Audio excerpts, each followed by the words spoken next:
আজকে তোমাদের সাথে শেয়ার করে নেব মুচমুচে বেগুনের রেসিপি, যেটা কিন্তু অনেকক্ষণ সময় ধরেই কিন্তু খুব মুচমুচে থাকবে। তার জন্য প্রথমে একটা লম্বা সাইজের বেগুন নিয়ে নিলাম।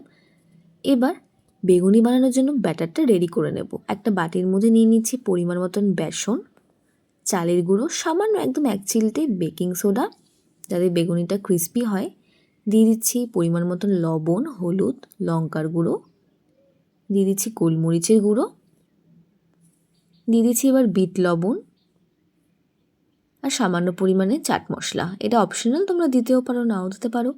এবার ভালো করে কিন্তু মশলার সাথে কিন্তু চালের গুঁড়ো আর বেসনটাকে মিক্স করে নেব। তারপর অল্প অল্প জল দিয়ে কিন্তু ব্যাটারটাকে রেডি করে নেব। ব্যাটারটা কিন্তু পাতলাও হবে না, আবার খুব বেশি ঘনও হবে না। একটা স্টিকি ব্যাপার চলে আসবে যখন, তখনই বুঝবে যে ব্যাটারটা কিন্তু রেডি হয়ে গেছে। এবার বেগুনটাকে কিন্তু এভাবে স্লাইস করে কেটে নেব। খুব বেশি পাতলাও কাটবো না, আবার খুব মোটাও রাখবো না। এইরকমভাবেই স্লাইস করে কিন্তু বেগুনটাকে কেটে নেব। একটা বেগুন দিলেই কিন্তু অনেকগুলি বেগুনি কিন্তু হয়ে যায়। বেগুনগুলো আমার কাটা হয়ে গেছে। এবার কড়াইতে দিয়ে দিচ্ছি সাদা তেল। তেলটা ভালো করে প্রথমে গরম করে নেব।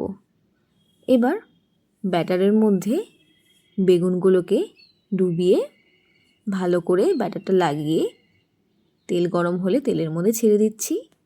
এই সময় গ্যাসটাকে কিন্তু হাই ফ্লেমে রাখবো, মিডিয়াম টু হাই ফ্লেমে রেখে বেগুনিটাকে উল্টে পাল্টে নেব। তারপর কিন্তু গ্যাসটাকে লো করে দেব, তাহলে ভেতরের বেগুনটা কিন্তু ভালো সেদ্ধ হয়ে যাবে।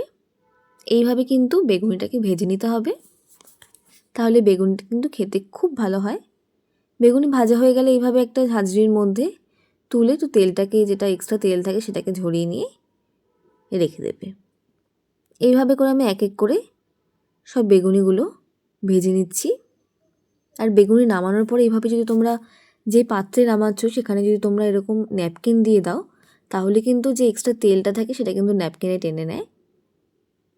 তো এইভাবে তোমরা বানিয়ে নিতে পারো মুচমুচে বেগুনি। এরপর এটা তোমরা খিচুড়ি কিংবা ফ্রাইড রাইস যে কোনো কিছুর সাথে কিন্তু পরিবেশন করতে পারো, দারুণ লাগে। অবশ্যই জানিও কেমন।